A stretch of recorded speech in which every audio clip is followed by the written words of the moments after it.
ओम श्री सिद्धभैरवाय नमा. बघा, शंतनू राजा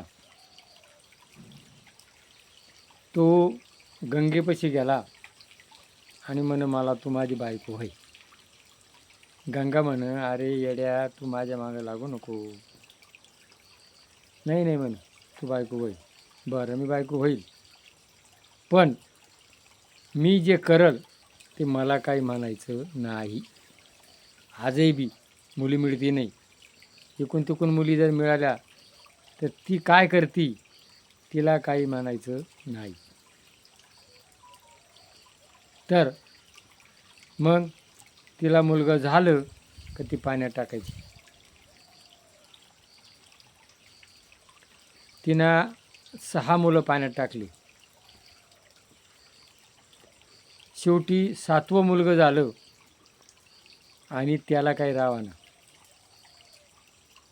तो काय म्हणतो, गंगे तू हे काय करते. आणि मग तिनं ते मुलगं टाकलं आणि ती निघून गेली.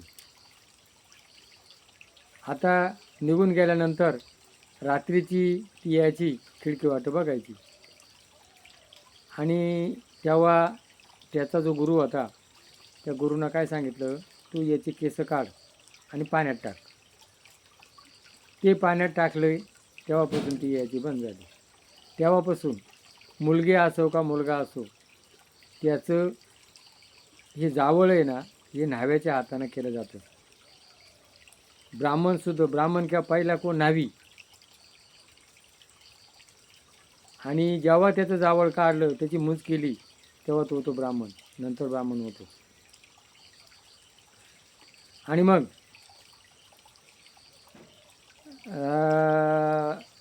त्याचं नाव काय होतं, सिद्धार्थ, गंगापुत्र. आणि मग तो काय करायचा, शंतनू राजा गंगेच्या बाजूला जाऊन बसायचा आणि ती गंगेची वाट बघायचा. तेवढ्यात गंगेतून सत्यवती नावाची एक कोळ्याची मुलगी नाव चालत चालत आली. खूप सुंदर होती. आणि याला असा भास झाला काही गंगाच आहे. आणि तो तिच्याकडे गेला, म्हण तू माझीची विवाह कर. म्हण मला काय सांगता येणार नाही, तुम्ही माझ्या वडिलांना चौकशी करा. आणि मग तिच्या वडिलांकडे तो गेला. गेल्यानंतर त्यांना काय सांगितलं, मी तुला मुलगी देईल, तू राजा आहे, पण तुझा जो मुलगा आहे तो राजा होईल, माझे मुलं त्याचे काय गडी होतील काय म्हणून. मग गपचूप आला आणि तो बसला चिंता करत. त्यावेळेला बाप दुःखी होऊ नये म्हणून मुलं प्रयत्न करत होते. आणि आज मुले सुखी आहेत आणि बाप दुःखी आहेत. निमी या कलियुगामध्ये काही अनाथ आश्रममध्ये. आणि मग स्वतः भीष्माचार्य तिथे गेले. गंगापुत्र म्हण बा असं असं माझ्या वडिलांना तुमची मुलगी पाहिजे, ती द्या. अरे म्हण देऊ तुला, पण म्हण तू राज्य करशील. म्हण मी मरेपर्यंत राज्य करणार नाही. तू नाही करणार, पण तू त्यांना त्रास देशील. ह्या गादीवर जो बसल त्याची मी, तो कसाही जरी वागला तरी मी त्याची सेवा करीन. म्हणून धृतराष्ट्र कसाही वागत होता, द्रौपदीला त्यांनी नागोवडीत नेलं तरी भीष्माचार्य म्हणला नाही. त्याची प्रतिज्ञा होती, त्यांनी भीष्म प्रतिज्ञा केली म्हणून त्याचं नाव काढलं भीष्माचार्य. बघा किती वडिलांवर प्रेम, रामाचं किती प्रेम काय, आणि त्या भीष्माचं वडिलांवर किती प्रेम होतं. आणि मग ज्या वेळेला शंतनू राजा त्याची दशक्रिया विद्या करायला गेले तेव्हा शंतनू राजांना पाण्यातून वर हात केली. आणि तेव्हा सांगितलं भीष्माचार्यांनी का मी सेवा केली पण अशी पुढं करणार नाही. मग पाण्यातून जर कोणी हात नाही काढले तर ही प्रथा बंद होऊन जाईल. मग मी काय करील, खाली ठेवी आणि मग तुम्ही तिथे येत घ्या.